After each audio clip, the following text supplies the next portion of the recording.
Hi, I'm Nina Melendez, and welcome to LinkedIn News Live, where the business conversation begins with you. Today, we're discussing stakeholder capitalism, the idea that a business can serve the interests of all its stakeholders, that means customers, suppliers, employees, and local communities, rather than just those that have ownership in the company. It sounds good in principle, but can it work long-term in an ever-increasingly divided and competitive society? Well, joining me now is Frank Cooper. He is the Chief Marketing Director at BlackRock, the world's largest asset manager. He got his JD from Harvard Law School and has led the marketing efforts at BuzzFeed, PepsiCo, and AOL. Frank, welcome to the show. Thanks, Nina. Good to be here. Also with us is Professor Ranjay Gulati. Ranjay is Professor of Business Administration at Harvard Business School. He got his master's degree at MIT Sloan and his PhD at Harvard University. He's the author of Principles of Management and used to teach at Kellogg, where he won the MBA Program Best Professor Award. Ranjay, welcome. Thank you for having me. Pleasure to be here, Nina. Good to see you both. Ranjay, the first question really is for you. Is stakeholder capitalism a response to distrust for big business? Well, you're absolutely, that's a great question, Nina. I think is that there is definitely an issue around distrust of business that has been going on now, I think a secular trend for the last at least a decade. And I think the argument being made is that part of this has to do with kind of shareholder value orientation run amok. And I think that's kind of the argument that, we need to think stakeholder capitalism, because that's what's going on, and businesses are pursuing shareholder value and ignoring other stakeholders. And so there's the decline of trust going on. So these ideas are absolutely commingling. But I think the answer is too simplistic as well, that stakeholder capitalism, the magic silver bullet, is going to solve it all for us. So I think we need to kind of be very clear about that. So it's interesting, that stakeholder capitalism was pioneered and championed by Milton Friedman, the renowned economist, right? And he essentially said that any business who is pursuing a goal other than making money, we have a quote here, are unwitting puppets of the intellectual forces that have been undermining the basis of a free society these past decades. Now, this was written in 1970, but this is how we've been operating essentially ever since. So my question is, will it take a revolution to change the way that we have been currently operating? So, I think what is happening, which is unfortunate, is that there is a polarizing of the debate going on, right? You have ideologues on both sides making very strong arguments. On the one side, you have the argument that, businesses exist to serve shareholders. And it was a reminder to the managers of business that, you're not running a business that is your own. It belongs to somebody else. So don't line your pockets. So there was a movement around the idea that managers need to be regulated and reminded that they work for shareholders. So that was one context in which this was happening. And I think we have to understand what's happened is that our argument has been hijacked by the other side as well, that businesses exist for anything but profit. And so I think we have to have a fruitful dialogue here that businesses have to make profit, but profit as well as serving a larger role in society. Now, how do you balance these things? That makes life complicated. When you're managing one variable, it's really easy. You add me 2, 3, 4 variables, now I'm confused. And Frank, this is what I think is going on. Mm-hmm. Frank, what do you think? Well, look, I mean, I agree with Ranjay that both there are ideologues on both sides, and each side has hijacked the other's argument. But I also think there's something that's fundamental that's been happening over the course of the past 50 years. It's been 50 years since we had the Friedman doctrine, at least how people have interpreted that as maximizing returns for shareholders, and that's the sole and exclusive province of business. But people are asking the question, whether you're a citizen, an employee, a customer, community member, you're asking the question, are we living up to the promise of capitalism, which is the promise of mass prosperity? Are we living up to the promise of business, which is to improve life? And too many people feel like they're being left out. They see fewer and fewer people experiencing prosperity. They believe that their next generation and their children will be worse off than they are. They feel like the system is not fair to them. And out of this, you're seeing greater inequality, greater populist movements, and people are questioning the system. And so the answer has to be, how do we evolve capitalism and business so that we actually meet these new expectations and needs. And once you do that, once businesses figure out how to step up and meet those new expectations, not from a point of fear, but from a point of opportunity, that's when you start to see positive change happen. And that's at the heart of stakeholder capitalism. It's this notion of, it's really it's an outcry to wake up and recognize that the obligations of business has to go beyond shareholders. It has to span across employees, customers, we'd argue communities and the planet, as well as shareholders. So I want to disagree with Frank, but I can't. You can, feel free. You know, I'm struggling to disagree with him, but I think Frank makes an important point that I want to highlight over here. And that goes back to your original question, will it take a revolution, or can it be done? Can we self-regulate our way into this? Right? And so there are arguments being made. Everyone agrees that the status quo is not working for everybody, and we need to change. Even the Business Roundtable signatories have signed on that we need to change. The question is this change going to be something that is going to emerge from within? Are we going to create B Corps? Are we going to find ways to create new ways of reporting ourselves and our progress? Or is it going to have to be imposed by regulators and society? And I think this is what the tension is. There are people on one side who say businesses can never do it themselves. And that's where the revolution argument comes into the picture. So you bring up the Business Roundtable, and their whole point was to promote an economy that serves all Americans, right? And so that almost makes it sound like, how does a business find their true north if they have so many stakeholders to consider? Yeah, Ranjay, I'll tackle that first, and I'd love to hear your comments on this. You've written a book on this whole thing, so I'm sure you can go much deeper on this. So let me start. Look, that's the argument you often hear, is that if a business leader in a business is serving all these stakeholders, then it's serving no one, and that it should have a singular focus on one. But here's the reality. The reality is there's truth to the fact that there are competing interests and motivations and needs of each of the stakeholders. What employees want and need are not always in line with what communities want and need, which is not always in line with what shareholders want and need. So how does a business respond to that? For me, this is why purpose becomes the most critical aspect of stakeholder capitalism. Stakeholder capitalism, to me, is the wake-up call. Purpose is the answer. Purpose is that idea that unifies all those stakeholders. It's the idea that it becomes your moral center of gravity, or some people would say the North Star for the firm. So that when you start to make these trade-offs among these different stakeholders, it's a principal trade-off. You have a source that you can turn to that explains why you exist in the world beyond making profits. And without that, it becomes a random set of choices. And so for me, the answer to the cry for stakeholder capitalism is to identify purpose and live your purpose in a more consistent way. And I want to just build on Frank's statement. I think this is super right on the money again, is that purpose is not a tax on business. I think what has happened is people have started to construe that purpose equals something beyond commercial goals. So it's beyond shareholder value. So that must mean that it's a tax on business. How much CSR do I need to do?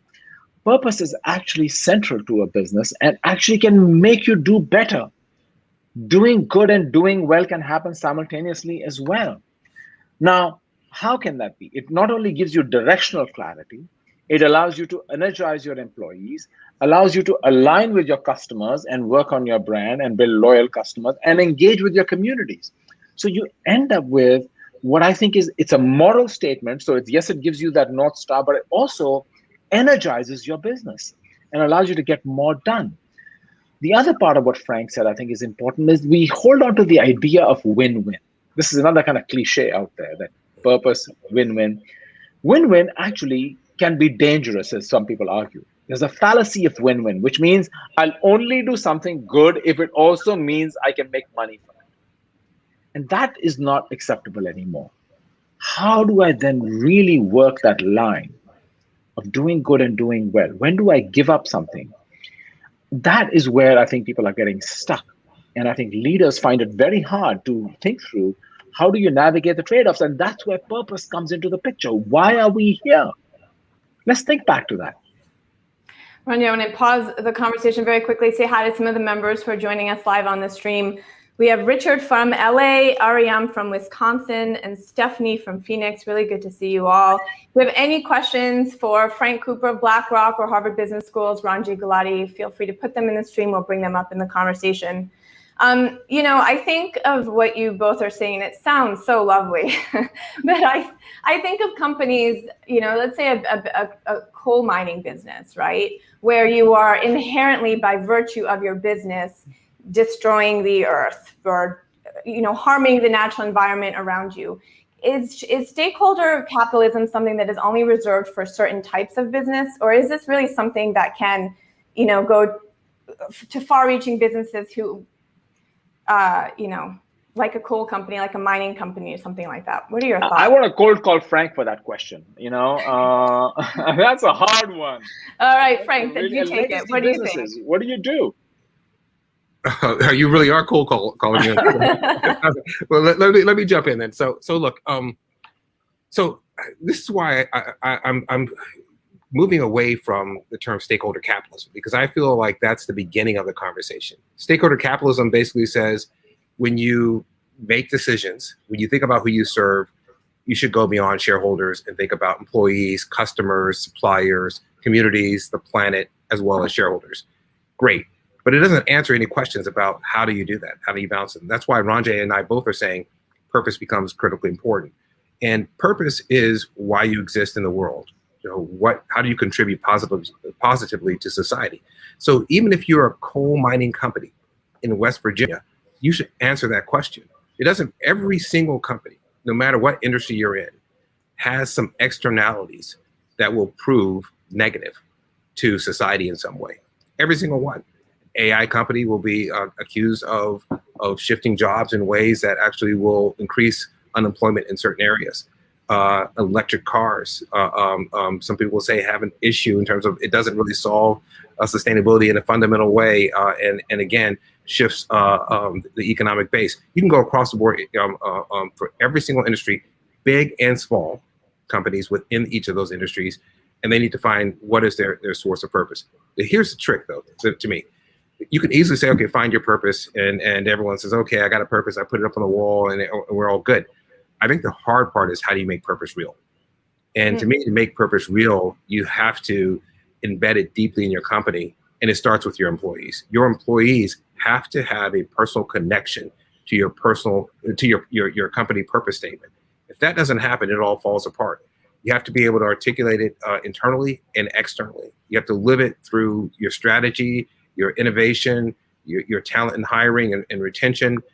It has to run through the entire spectrum of what your company is about. And that's the difference for me between purpose and, say, philanthropy or CSR. It is core to your operating model. And so, yes, the West Virginia coal mining company should have it, as well as a sustainable company in Colorado. I want to bring up actually a question that's posted right now from Kyle, who is saying, what can shareholders actively do in holding companies accountable to maintain social responsibility through their business practices? What do you guys think? Ranjay, I'll give it to you. Ranjay, I'll let you answer that. Okay. So look, I think what is interesting, to me, the most interesting part of this conversation in this purpose debate was, I was intrigued. I thought, who cares about stakeholder capitalism, right? Maybe business people don't care. It's the communities care. Regulators are clamoring for it. Maybe consumers are clamoring for it. Maybe even employees are clamoring for it. They all want to see companies that are more responsible and acknowledging of their externalities, positive and negative, and are willing to build a purpose that allows them to show that we are going to work towards the positive outcome. But I've come to realize investors care about it too. And that to me is really interesting. And it's big pockets of capital, pension funds, retirement. You have also sovereign wealth funds, large pools, family offices, large pools of capital that are saying, we want to deploy this. Some are saying ESG only. Some want to go broader than ESG. So they're asking this question. And now you have a growing movement coming from the investor side. Now, I think individual investors have a harder time getting their voice heard. But now what you're seeing also, these are larger voices, right? They're larger pools of capital. You also have asset managers coming into this conversation saying, we want to speak up on behalf of our owners of capital. So I think you're seeing now capital demanding this as well. And I so never by holding them imagined that happening. accountable, then it would be with withholding one's capital. For example, if the business does not adhere to what people are. If you're an individual investor, I would say put your money where your mouth is. If you believe in this, then you should be putting your money in equity in companies that you believe in, that actually are making a positive difference in the world. So Frank, you had brought up, the purpose of companies, and that employees, that's one starting point for everyone to be on board as employees. But purpose and value varies between people and groups of people. And does a business risk alienating not just employees, but potentially a customer base by standing up for certain values? And that can have real repercussions to a business. How do you navigate that? Yeah, I remember the time where marketers in general and business leaders would always look for the lowest common denominator. If you were at Pepsi or Coca-Cola, you'd say, who are my customers? You'd say, everybody with lips. That's who my customers are. And I want to appeal to everyone, and I want to make sure that we remain neutral and that we don't step into anything controversial. And there's still a sentiment around that. No one wants to step into a controversial issue and alienate someone. However, the world we live in right now, the world expects businesses to actually take a stand. The Edelman Trust Barometer this year was one of the most fascinating surveys I saw, because out of all the institutions, whether it's government or NGOs, business stood as number one as the most ethical and competent to solve social issues. And so I think this idea of being neutral and this idea of inaction as being the safest place to be is incorrect. And I think the best example we saw so far is you probably recall Basecamp, and their CEO made the statement in a memo, in a series of memos, that we are apolitical. We're not stepping into any of these questions of society. We don't care. And the backlash was tremendous. And they followed up with that memo and said, and by the way, if you don't like that, you can leave. Well, they received a deluge of resignation letters from senior executives saying, guess what? We don't want to work in a place like that. We want to work in a place that in some way embodies the values that we believe contribute positively to society. And that's what we're hearing more and more. So inaction is riskier than action in today's era. And so we're past the point of lowest common denominator. You have to take a stand. And the question is, what do you stand for? And again, purpose should answer that question. But Ranjay, and I want to just add one line to that. I think silence is taking a stand today. You can't not saying something and saying something. No comment is viewed as taking a stand. And I think we got to understand that. And I think the other point you want to make is, it's the CEO's job now to hold the tension. This is tension. You got to hold opposing points of view and say, no one's going to be happy. But I can't. And the last point I want to just pick up on what Frank just said is that, we have people, for the longest time in employee, if you look at employees, we focus on satisfaction, employee satisfaction. We measured employee satisfaction. Then we introduce engagement. No, we want engaged employees, engaged. And now we're talking about inspired employees. And by some accounts, inspired employees are more than twice as productive as a satisfied employee. So you're looking at real productivity. You're looking at attracting talent. You're looking at people who will say, I'll leave, but also who's going to come. Yeah. So you start to see a huge force multiplier around these ideas. And I like to say, going from ideas to ideals, we have to stand for something. Yeah.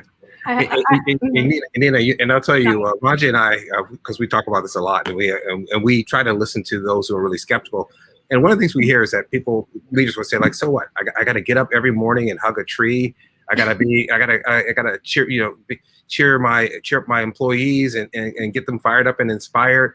I have to be aware of all these moral issues. Is that what you really want me to do? It feels like a distraction.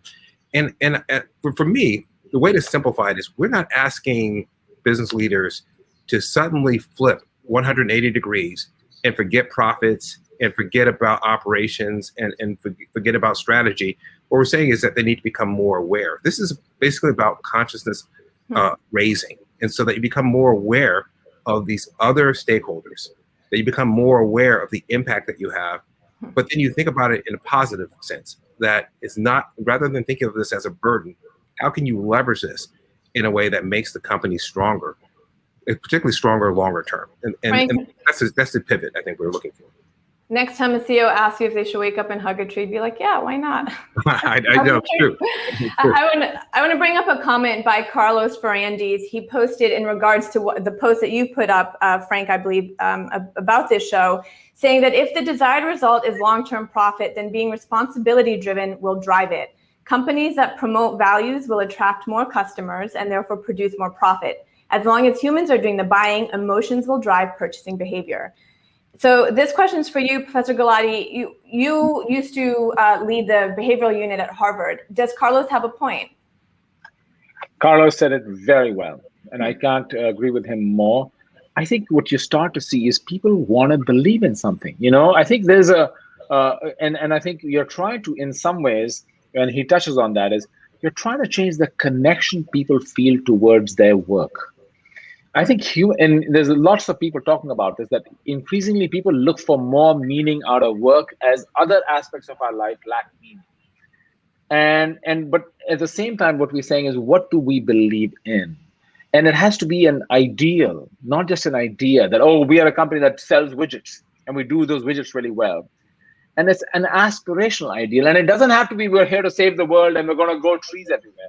You got to make money. So this is the real interesting part to me, is purpose is about having a commercial goal and a social goal, and understanding how to blend the two together, understanding the externalities. But commercial is very much part and parcel also of having a purpose.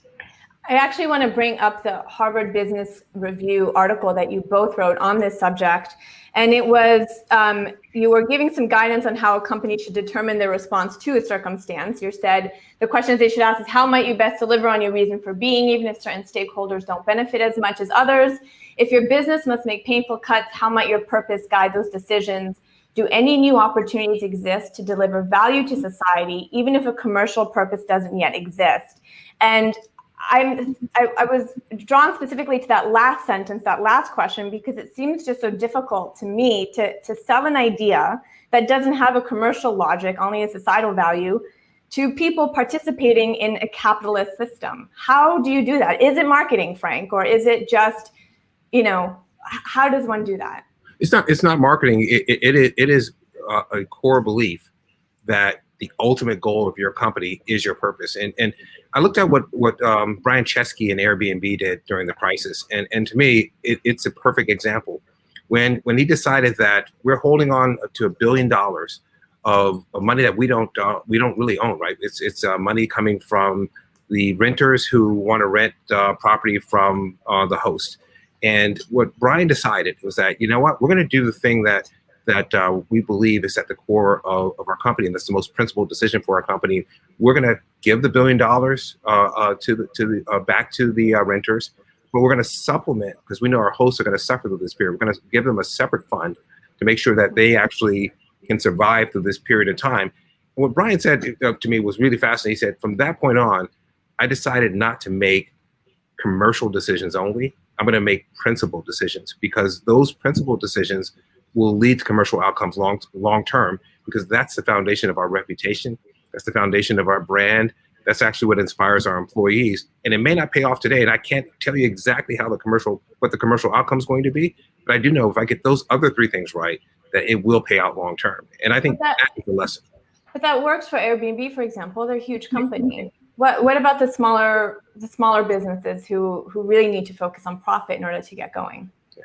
And Nina, that's a fair question. But sometimes you look at payoffs directly and indirectly, right? So there are direct payoffs. You might say, okay, is it going to raise my sales? Is it going to increase my sales or not in some way? Revenue is going to go up or not? Or is it going to help my employees who are going to show up to work even more energized to be there, right? Or is it going to help my long-term loyalty with my customers? So what you're going to say to yourself is, this is the right thing to do, and we'll find a way to make it profitable. We'll figure it out. And that's the challenge. That's on us, but we need to do this. So we had the CEO of Walmart come to the school about a decade ago. And after Hurricane Katrina and all that, he felt that global warming was happening, and he felt that they had to do something, and they had to really try to use solar power in a way they could on Walmart at all. They had access to real estate to do that. And he said it wasn't economically viable at all, but we had to do it. And sure enough, they said, but we're going to make it viable. We're going to take that leap of faith, and we're going to tell ourselves we're going to make this work. How it pays off. Or Etsy deciding to say we're going to pay carbon offset credits for all shipping on Etsy. And you know what? We don't know if it's going to pay off. Is it going to lead to more sales? Is it going to lead to brand building, loyalty, employees happier? We don't know. It's the right thing to do. We want to do it. And believe it or not, it actually paid off for them. It did. Yeah. And then we have numbers, and they can look have numbers back to back it up. can, So so you start to see. So the question is, back to what we said, the fallacy of win-win. The fallacy of win-win is I'll only do it if I have an economic case to do it. Until then, so make me the business argument. If there's money in there for me, then I'll do it. That's what's causing a lot of friction actually right now. That businesses only want, again, it's back to who is first among equals. All stakeholders are equal, but this one gets a bit more. So I have one last comment that came in from a gentleman named Jack Calavitrinos. He also replied to the post that we posted on about this show. He wrote, too many companies often move quickly when asked to sign on to CEO letters and don't always talk first to key stakeholders and consider all of the consequences when signing on to statements. So, I'm wondering if these CEOs, we speak of CEOs like they're sort of all-knowing, they're these sort of gods of the company and they know everything. But is some of it, just jumping on the bandwagon? Is some of it virtue signaling? Like, what are your thoughts? Look, I think you're going to always get a percentage of leaders who are virtue signaling, purpose washing, greenwashing. You're always going to get some who don't really fully believe in the statements they're making. But what we're seeing is that the core group of CEOs and other business leaders and entrepreneurs actually want to make a positive contribution to society. They actually want to do that. They want to keep their job too, though, and they want to have a viable company, and they're looking for ways to do that. And so when these letters come up, when whether it's a voting rights letter or diversity letter or some other the business roundtable letter, when they come up, part of it is the choice is signaling the stance that a company wants to take as a general matter. Most of these letters are fairly generic in their position, right? And so I think for the most part they are positive, but they're insufficient to really make a difference. And so for me, I would say the letters are generally positive, but let's look at the progress that companies are making. Are they backing up the statements? Are they putting anything in place in their operations to advance that statement? Are they measuring it? And if they aren't, then we should hold those companies to task, because that proof is always in the progress. It's not in the ideal that you set up. It's in the progress that you make. And no matter where you start, you can make progress. And Ranjay, I don't know if you agree with me, but I'm an optimistic person about this. I think that most business leaders want to make progress.